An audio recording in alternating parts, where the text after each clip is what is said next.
ስንትም ዘመን ተቀብራችሁ ሊሆን ይችላል። ብቻ እግዚአብሔር ይምጣ እንጂ ከመቃብር እንደሚያወጣ የሚጠቅም እንደሚያደርግ ይሄ ታሪክ አያሳይም። ከእንግዲህ አበቃልኝ የምትሉ እድሜ ሄዶብኛል፣ ሰውነት ክዶኛል፣ አቅም ጠፍቶኛል፣ አሁን እኔ ምን እሰራለሁ? የዚህ ሁሉ ጉድፍ ማጠራቀሚያ የሆንኩ አሁን እግዚአብሔር እኔን ከዚህ ያወጣኛል ወይ ብላችሁ ተስፋ ቆርጣችሁ የሆን ክርስቲያኖች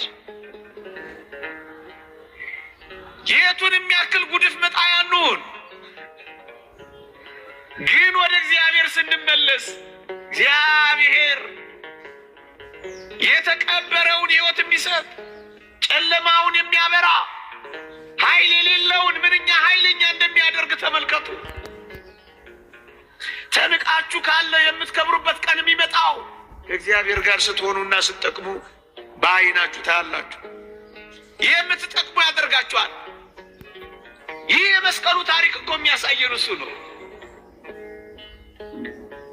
ዘመናት ቢፈጁ የተናቀ ቢመስልም ኃይል እንደሌለው ቢቆጠርም አስታዋሽ ቢያጣም አንድ ቀን ግን መጥቀሙ አይቀርም።